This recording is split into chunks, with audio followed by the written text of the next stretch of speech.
Jadi lu Kristen atau agnostik sekarang? Ateis malah sekarang. Kok ada sih orang yang bangga banget bilang kalau dia nggak punya agama? Lah, emang kenapa sih? Kan orang tuh bebas mau punya Tuhan, mau enggak.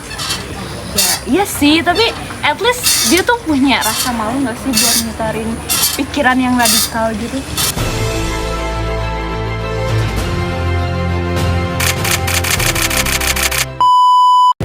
Selamat datang di podcast Jalan Tengah, tempat kita bahas topik-topik yang bikin kamu berpikir dua kali dan merenung lebih dalam.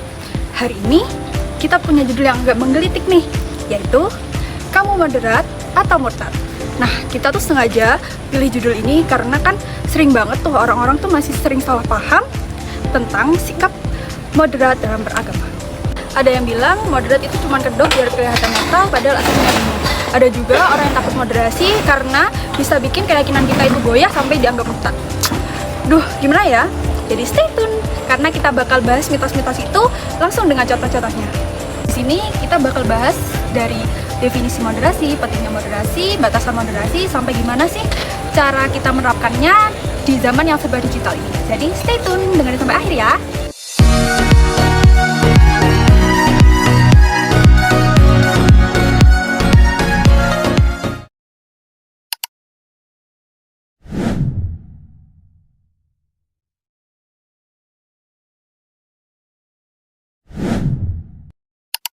Halo semuanya, hari ini kita kedatangan tamu spesial nih, ada Zaza dan Cinta. Boleh saya dulu kamera? Halo, perkenalkan aku Zaza.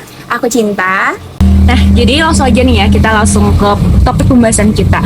Kalau menurut kalian aja nih, sebelum kita masuk ke lebih dalamnya atau dari dalilnya sendiri, dari kaliannya aja dulu. Menurut kalian nih ya, moderasi itu apa sih?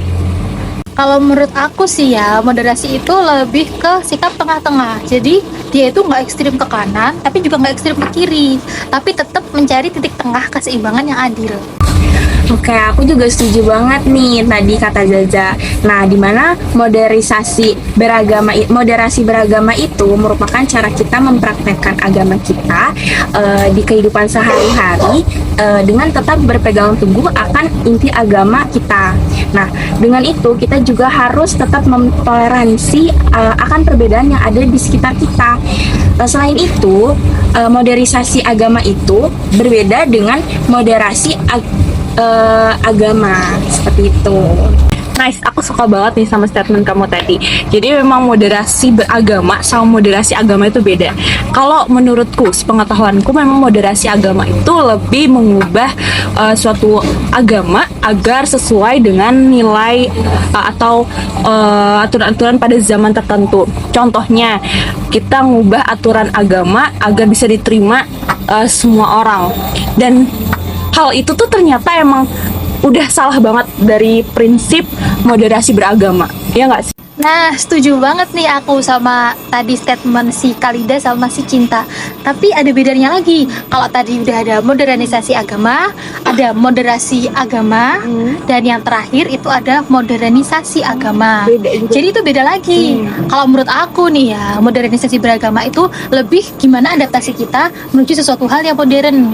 Contohnya, misal sekarang kita punya HP ya. HP itu bisa digunakan untuk aplikasi sholat. Tapi tata cara kita sholat tetap ngacu ke tata cara agama yang sudah diterapkan dari zaman Nabi Muhammad. Jadi itulah contohnya. Oke, aku juga izin menambahkan nih. Aku mau kasih contoh. Misal kita dikit lagi tuh kan mau ada perayaan Natal. Nah, pasti banyak banget kan yang akan mengucapkan Selamat Natal. Nah, kita sebagai umat beragama Islam, tentunya kita punya aturan tersendiri, dimana kita itu cukup menghargai dan menghormati agama lain terkait perayaan itu, tanpa kita tidak disarankan untuk mengucapkan seperti Selamat Natal seperti itu, hanya untuk menghargai dan menghormati saja gitu. Oh ya, setuju banget aku. Tapi aku boleh minum dulu nggak nih? Boleh banget. Sekali itu nggak sih pisangnya dimakan juga? Kayaknya dia udah. Ya, boleh silakan. Kayak berteriak makan aku. Oke, boleh berarti. Boleh silakan. Bismillah. Nah, Tadi kan kita udah bahas terkait definisi ya, pengertiannya dari moderasi beragama, terus nanti juga ada moderasi agama, terus ternyata juga ada modernisasi. Sekarang kita pindah topik terkait apakah penting nih kita untuk berperilaku seperti prinsip moderasi beragama, apalagi di zaman kita yang sekarang ini. Menurut kalian gimana nih? Mungkin dari Zaza dulu boleh. Oke, kalau dari aku nih ya, pasti penting banget moderasi agama itu. Apalagi kita sekarang kan hidup di era globalisasi, di teknologi 5.0 kan. Jadi moderasi agama itu penting banget agar kita bisa menyesuaikan zaman. Biar apa? Biar nggak gampang terjadi konflik. Karena kalau orang yang beragama terlalu, istilahnya apa ya, terlalu kolot gitu ya. Jadi tuh gampang banget memunculkan konflik. Itu sih kalau menurut aku.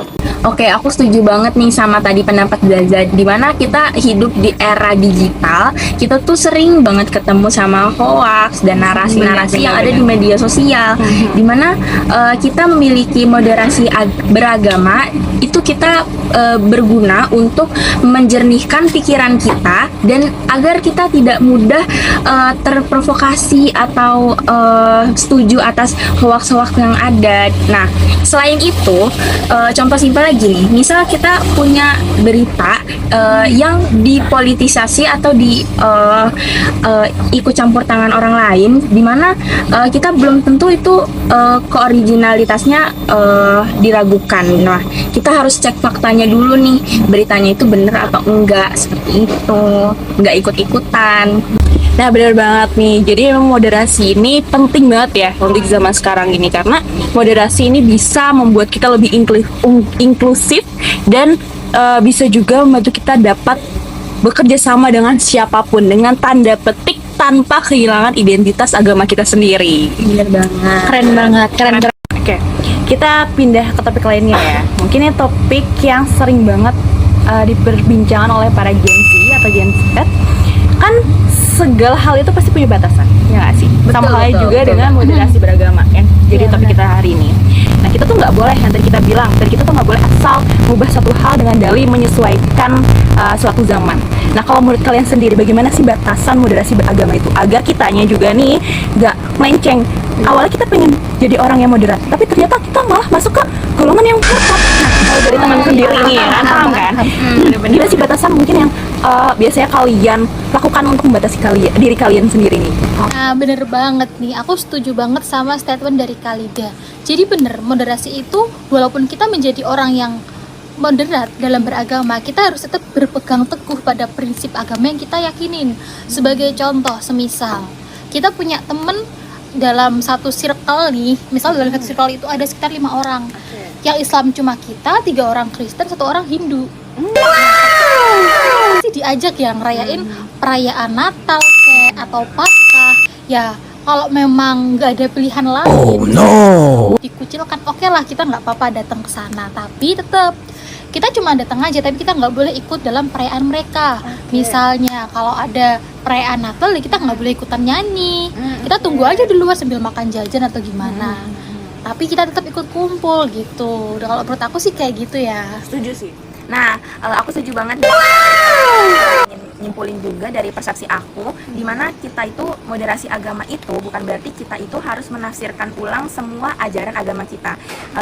Berarti kita tuh kayak lebih dengan agama kita, adanya agama kita harus menampilkan umat beragama yang penuh toleransi, kasih sayang. Dengan itu kita bisa saling merangkul atas adanya perbedaan-perbedaan yang ada dari setiap kita nih, misalnya lagi kumpul-kumpul, kayak misalnya tadi ada perayaan Natal, kita juga bisa saling melengkapi dengan rasa kasih sayang, toleransi, tapi juga kita harus mengerti atas inti dari ajaran agama. Jadi intinya kita bisa tetap have fun dengan perbedaan di circle kita gitu ya. Betul. Tapi kita juga harus ingat batasan dari agama kita tuh seperti apa gitu. Contohnya kan kayak banyak ya. Dimana sekarang tuh kayak ada Halloween nih.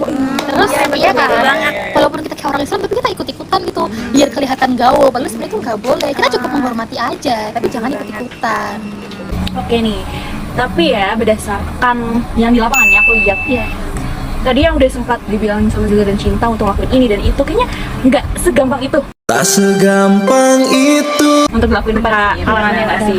Mungkin dari teman-teman nih bisa ngasih sumber lainnya, Cara ya. iya caranya atau cara lainnya, metode lainnya yang sekiranya bisa membantu para kalangan kita nih, gitu, bisa atau lebih mudah untuk melakukan moderasi beragama itu. Oh, iya. Mungkin bisa dijelasin nih apa sumber-sumber yang bisa dikasih. Oke, mungkin dari Cinta dulu kali ya. Boleh, dari aku dulu. Oke, kita pertama itu bisa kita cari sumber belajar tentang agama yang menurut kita tuh relevan sama kita sebagai anak muda, sebagai Gen Z. Kan itu banyak ya kayak kajian-kajian, terus juga sumber-sumber belajar kayak kita ke Gramedia, banyak buku-buku yang zaman sekarang tuh udah aku lihat tuh banyak banget yang relevan gitu tentang kalangan anak muda. Nah, jangan cuma kita bergantung sama kita suka baca-baca kayak di FYP tuh kan ada quotes-quotes yang lewat tuh kayak langsung sepotong-sepotong yang tanpa kita nggak tahu sumber dari mana ada apa kata-kata tersebut. Jadi lebih baik kita cari-cari dulu sumber belajar yang benar. Nah, oke, aku setuju banget sama statement dari Cinta. Tapi kita kalau menurut aku loh ya, kalau cuma baca buku doang tuh kayak ada yang kurang gitu, ada yang kurang kena gitu. Jadi kita perlu berdiskusi sama orang-orang yang memiliki latar belakang yang berbeda-beda. Karena Islam itu kan luas ya. Kita nggak bisa menyimpulkan sesuatu sesuai dengan satu pandangan orang aja. Jadi misal kita bisa ikut komunitas-komunitas lintas lintas organisasi agama. Jadi kita bisa tahu side dari beberapa orang. Kopi dari orang-orang tersebut ya. Kita juga jangan lupa kita harus menggunakan sosial media itu dengan sebaik-baiknya, benar-benar secara bijak. Kayak enggak kita asal kayak cuma comot-comot, kita juga harus tahu. Iya, benar banget. Misal kita lihat nih contohnya dari Ustadz Hanan Ataki misal, kan banyak ya beliau tuh suka kasih sebar-sebarin tentang info-info yang baik, yang juga disertakan juga nih hadis dan Al-Qur'annya. Nah, kita bisa nih jangan cuma kita baca sendiri, kita bisa share buat ke teman-teman kita di sosial media kayak misalnya ke status WhatsApp. Iya, grup keluarga kayak kita ya otomatis kita berdakwah kepada keluarga kita, saudara-saudara kita. Pahalanya juga ngalir ke kita kalau Betul kayak banget. Menggunakan media sosial dengan bijak dan bermanfaat. setuju banget kita. Nah, jadi itu topik-topik yang sudah kita bahas terkait moderasi beragama. Jadi aku simpulin, moderasi beragama itu bukan suatu cara untuk mengubah suatu agama, tapi bagaimana cara kita mempraktikkan agama kita masing-masing dengan cara yang benar dan penuh dengan toleransi. Ya nggak sih? Dan caranya juga tadi sudah disebutkan oleh Cinta dan Zaza, ada banyak cara dan kita juga nggak boleh males untuk cari sumber yang pasti seperti dalil dari agama, dalil dari Al-Quran ataupun hadis. Jadi ada juga nih hadis-hadis yang memperkuat statement mereka. Hadis yang pertama dari Buraidah al-Aslami berkata, pada suatu hari aku keluar untuk suatu keperluan. Tiba-tiba Nabi SAW berjalan di depanku. Kemudian beliau menarikku dan kami berjalan bersama.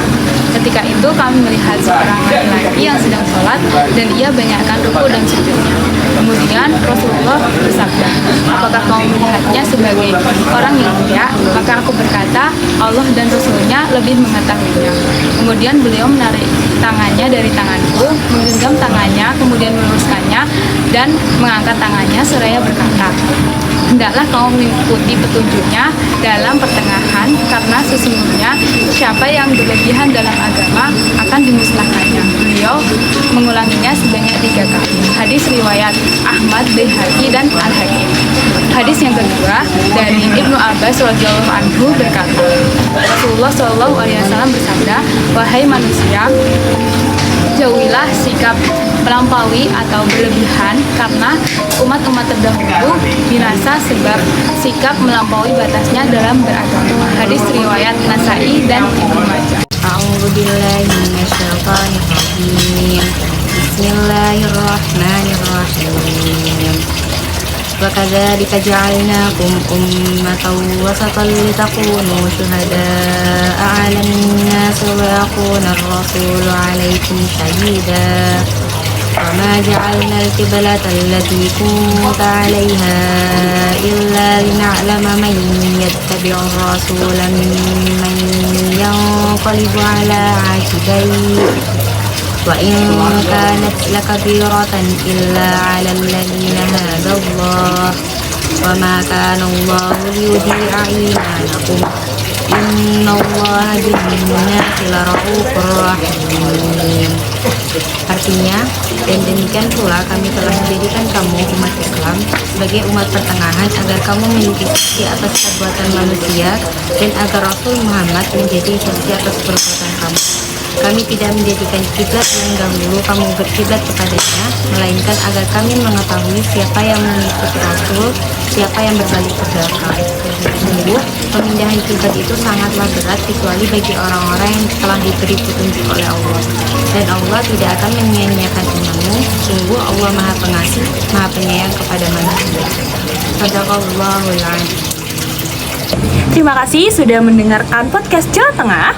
Sampai jumpa di episode selanjutnya. Dan ingat nih teman-teman, jadi moderate itu bukan berarti kita kehilangan iman, tapi gimana caranya kita melakukan iman itu dengan bijak.